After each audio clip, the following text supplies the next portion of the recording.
In this video, I'm going to show you how to add a contact to favorites. That is quite simple and easy to do, so let's begin. And first, open up your phone application and here at the bottom get into contacts. Now here all you have to do is to find the contact that you want to add as favorites. You can use search for that and enter some name and there hit at that contact.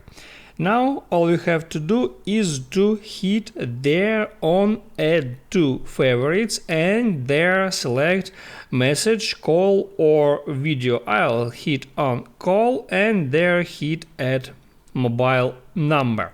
So now if I hit there add favorites, there would be that number in my favorites, and if I want to remove that number from here, all I have to do is swipe to the left and there hit add delete. This action deletes that number from favorites, not from your contacts. That's how it works. If this video helped you out, don't forget to like and subscribe.